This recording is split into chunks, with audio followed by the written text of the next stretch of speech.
పండుగ. దేవుని స్తోత్రం కలిగాక. అయితే ఒక విషయం గమనించండి, క్రిస్మస్ అనేది ఈ ప్రపంచం అంతా చేసుకునే పండుగ. చాలామంది అనుకుంటారు క్రైస్తవులు లేకపోతే కొంతమంది కూడుకొని చేసుకునే పండుగ అనుకుంటారు, కానీ ప్రపంచం అంతటికి ఈ రోజుల్లో క్రిస్మస్ అనేది వేరేగా ఉంది. ఒకప్పుడు క్రిస్మస్ వేరేగా ఉంది. ఒకప్పుడు క్రిస్మస్కి మీరు గమనించండి, దేనికైనా మనం హద్దులు నిర్ణయించవచ్చు, కానీ ఈ భూమికి హద్దులు అనేవి మానవుడు పెట్టినవి, దేవుడు పెట్టలేదు.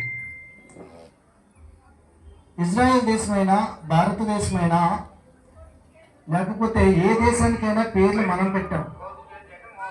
మా అబ్బాయికి ఏ పేరు పెడితే ఆ పేరే వస్తుంది.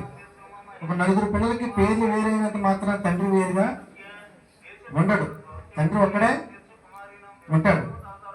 ఈ భూమి అంతా కూడా ఏకంగా ఉన్నప్పటికీ కొన్ని గీతలు, మీరు ఒక దేశాల సరిహద్దుల దగ్గరికి వెళ్తే ఏమంటో తెలుసండి. నేను పాకిస్తాన్ సరిహద్దు దగ్గరికి వెళ్ళాను. నేను పాకిస్తాన్ సరిహద్దు దగ్గరికి వెళ్తే ఇంకా బార్డర్ వస్తుందండి అంటే ఎక్కడో వస్తుందని చూస్తున్నాను.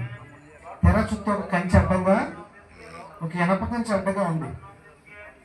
ఆ ఇనప కంచె అడ్డగా ఉంటే ఇదేనండి పాకిస్తాన్ బార్డర్ అంటున్నారు. ఏమడ్డగా ఉందండి దేశానికి మధ్య? ఒక ఇనప కంచె. అంటే మన ఇంటికి ఎలాగైతే ఫెన్సింగ్ ఎంచుకుంటామో అట్లా దేశానికి ఒక ఫెన్సింగ్ అడ్డుగా ఉంది.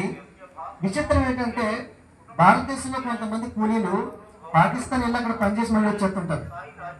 ఈ వ్యవసాయ కూలీలు చాలా ఆశ్చర్యంగా ఉంటారు అక్కడ.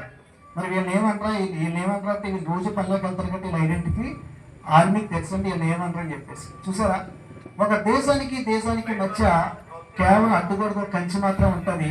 ఆ మాత్రం దానికి యేసు ప్రభు ఈ దేశానికి సంబంధించుడు ఆ దేశానికి సంబంధించుడు అనేటువంటి మాటలు మాట్లాడుతూ ఉన్నారు. ఈ సర్వలోకానికి రక్షకుడు పుట్టాడు. ఈ భూమి ఒకటే. సూర్యుడు అన్ని దేశాల్లో ఉంటుంది. సూర్యుడికి ఎవరన్నా సరిహద్దు వేయగలరా అండి? సరే, భూమికి మీరు సరిహద్దు వేసారు, సూర్యుడికి వేయచ్చు కదా, మేఘానికి వేయచ్చు కదా, వర్షానికి వేయచ్చు కదా. వీటన్నింటికి సరిహద్దు నిర్ణయించలేదు.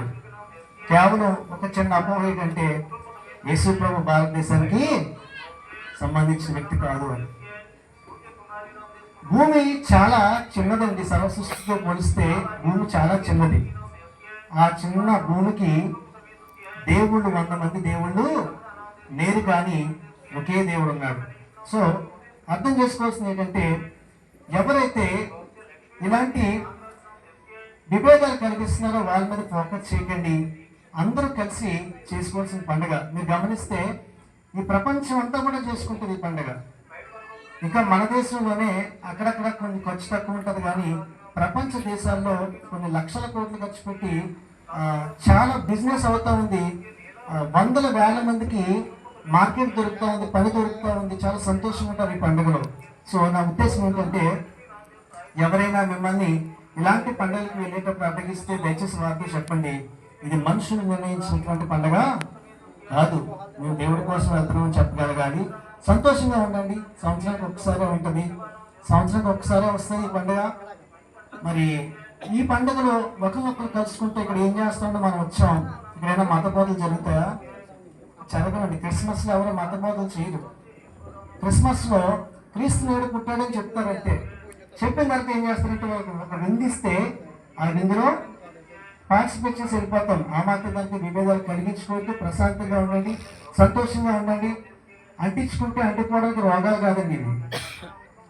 మన హెచ్ఐవి ఇలాంటివి ఏమైనా ఉన్నాయనుకోండి, అంటించుకుంటే అంటుకుపోతాయి. పండుగలేమో ఎవరికి అంటుకోవు, ఒక్కరోజు మాత్రమే ఉంటుంది. దయచేసి ఈ విషయం గమనించండి. ప్రపంచం అంతా తెలుసుకోవాల్సిన విషయం ఏంటంటే యేసుక్రీస్తు ఈ లోకానికి మానవుల కోసం వచ్చాడు.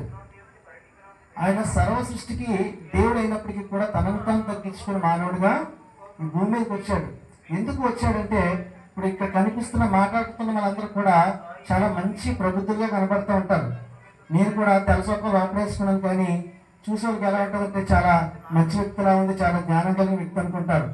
కానీ లోపల చాలా దారుణాలు ఉంటాయి. ఈ దారుణాలన్నీ రూట్ మాపడానికి యేసుప్రభు భూమి మీదకి వచ్చాడు. మనుషుల్లో వ్యభిచారం ఉంటుంది, మనుషుల్లో దొంగతనం ఉంటుంది, మనుషుల్లో రకరకాల పాపాలు ఉంటాయి. ఇవి ఇలా కాదురా బాబు జీవించడం, మీరు ఎలా జీవించాలో చెప్పడానికి మాత్రం వచ్చాడు.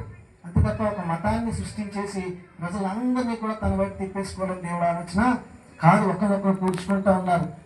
గంజాయి తాగి, చిన్న వయసులో ఉన్న గంజాయిలు తాగి, మందు తాగి వాళ్ళు ఎవరిని పోగొట్టుకుంటున్నారు.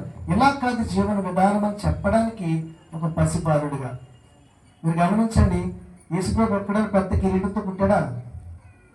చాలా దీనంగా పుట్టాడు. ఇవాళ పేదవాళ్ళని ఇంతమంది ప్రేమిస్తున్నారంటే కారణం ఏంటో తెలుసండి? అతను దీనత్వాన్ని నేర్చుకొని నేను కూడా పేదవాళ్ళని ప్రేమించగలుగుతానంటే, లేదంటే నేను కూడా బిల్డప్ రాజాలాగా ఏదో చెప్పుకుంటూ ఉన్నాం రోజులు వచ్చి. మా నాన్నగారేమో నెయ్యి రాసుకున్నారు, మూతికి మేము కొబ్బరి నూనె రాసుకుంటామని చెప్పి చాలా కథలు చెప్పుకుండేవాళ్ళేమో. కానీ పేదరికం అంటే ఎలా ఉంటుందో నేర్పడానికి యేసుప్రభు వచ్చాడు. పేదవాళ్ళని ఎలా ప్రేమించాలో చెప్పడానికి వచ్చాడు. ఈ లోకంలో ప్రేమను వెతకడానికి వచ్చాడు. ఈ విషయాన్ని గమనించండి. దయచేసి మీ అందరూ కూడా మరొక క్రిస్మస్ ఇక్కడ జరుగుతుంది, ఇదే సేమ్ డేట్లో జరుగుతుంది. అబ్రహాం గారు చాలా ప్రయాసతోటి ఈ కార్యక్రమం నిర్వహించారు. ఆయనకేమీ డబ్బులు ఎక్కువైపోయి కాదు, ఏమీ కాదు.